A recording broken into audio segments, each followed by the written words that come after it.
Podemos mencionar ahora una tercera condición para que justamente se mantenga el equilibrio genético y por ende se mantengan constantes las frecuencias alélicas y fenotípicas.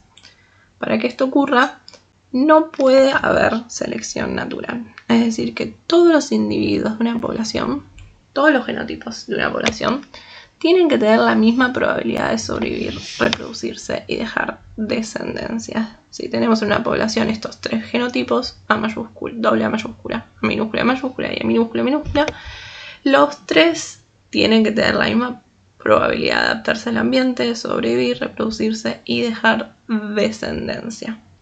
Solo de este modo, la frecuencia de los alelos se va a mantener constante y no va a cambiar de una generación a la otra, ¿sí?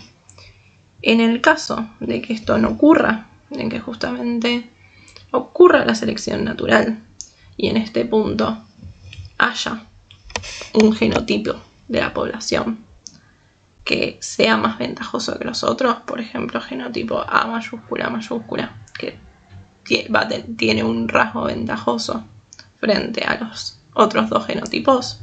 En este caso, este genotipo doble A mayúscula, al tener el rasgo ventajoso, va a tener más probabilidad de adaptarse al ambiente, de sobrevivir, de producirse, de dejar descendencia, y justamente esa descendencia que produzca va a aportar sus alelos, ¿sí? Y por ende, o sea, la A mayúscula. Y por ende, esos alelos van a volverse cada vez más frecuentes en la población. Pero justamente, si este genotipo deja mucha más descendencia y su descendencia tiene estos alelos, esos alelos se vuelven muy frecuentes en la población en comparación a justamente los otros genotipos. Se puede pensar que el alelo A se va a volver mucho más frecuente, no porque de repente aparezca más, sino porque justamente los individuos que lo aportan sobreviven, se reproducen más y dejan mayor descendencia con ese alelo, ¿sí? Vamos a ver un ejemplo. Imaginemos una población de conejos donde existe un gen con dos alelos, A mayúscula minúscula, que determina el color de pelaje. Los individuos homocigotos dominantes y heterocigotos tienen un pelaje gris, mientras que los individuos homocigotos recesivos tienen un pelaje blanco. Supongamos que el ambiente es un bosque oscuro donde los depredadores detectan más fácilmente a los conejos blancos. En estas condiciones, los conejos con genotipo homocigoto recesivo tienen menos probabilidades de sobrevivir, pues son más visibles ante los depredadores, mientras que los conejos homocigotos dominantes y heterocigotos tienen mayor probabilidad de sobrevivir, justamente pues son menos visibles.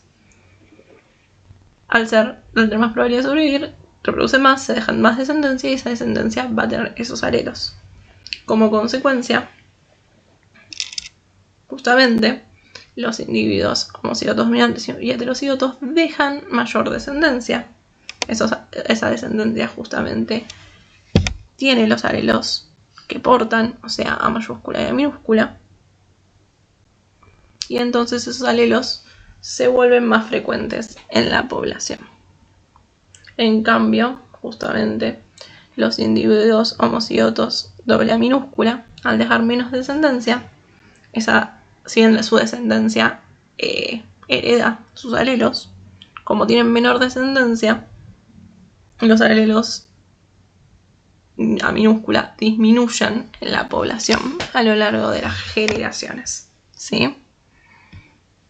Entonces vamos a tener que de repente este alelo es mucho más frecuente y vamos a tener que este alelo A minúscula va a ser menos frecuente. Pero justamente este alelo se vuelve más frecuente porque los individuos que lo portan sobreviven y se reproducen más, mientras que este alelo se vuelve menos frecuente porque las personas que lo portan sobreviven y se reproducen y tienen menor descendencia. Luego pasamos a una quinta condición para que el equilibrio genético se mantenga y la frecuencia alélica y genotípica se mantenga y no cambie de una generación a la otra. La conocemos como la condición de tamaño de población grande. Justamente se refiere a que la población debe ser lo suficientemente numerosa como para que el azar no tenga un impacto importante en la frecuencia de los alelos de una generación a la otra. La idea principal es que el azar tiene mucho más impacto cuando hay pocos individuos, porque cada individuo representa una parte muy grande del total. En cambio, cuando la población es grande, lo que ocurre a unos pocos individuos casi ni modifica el conjunto, ¿sí? Vamos a mencionar el ejemplo y a partir de eso vamos a explicar el concepto. Si un alelo aparece con una frecuencia del 10% en una población de 10.000 individuos, eso significa que 1.000 individuos tienen ese alelo. Aunque algún individuo que tenga de esos 1.000 individuos, puede ser que alguno se reproduzca menos y deje menos descendencia por algún suceso del azar, por ejemplo, alguno muere, pero es muy difícil entonces que ese alelo desaparezca. Pues de los 1.000 individuos puede ser que alguno no se reproduzca y no deje descendencia, pero el resto puede que sí. Entonces es muy difícil que el alelo desaparezca, porque sigue estando presente en muchos otros individuos. Imaginemos que de 1.000, 20 no se reproducen y no dejan descendencia. Los otros 980 sí. Entonces el alelo no va a desaparecer.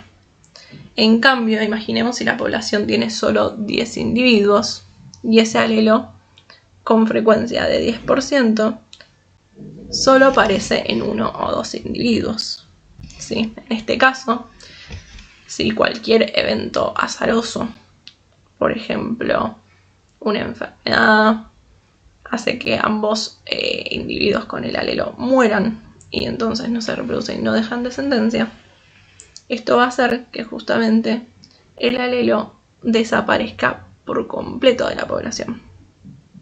Y esto no ocurre porque el alelo sea malo o perjudicial, simplemente porque por eventos azarosos los individuos que tenían ese alelo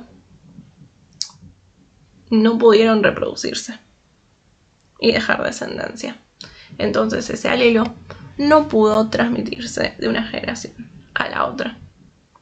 Esto, volvemos a decir, que demuestra que el azar tiene un efecto proporcionalmente mucho mayor. Justamente cuando la población es pequeña, pero justamente el azar tiene mucho más impacto cuando hay pocos individuos, porque un individuo representa una parte muy grande del total, y cuando la población es grande, el azar no tiene tanto impacto, pues justamente lo que le ocurre a unos pocos individuos, por ejemplo, de esos 1.000, 100 se mueren y no se reproducen y no dejan descendencia, esto no va a modificar de gran manera al conjunto, ¿sí?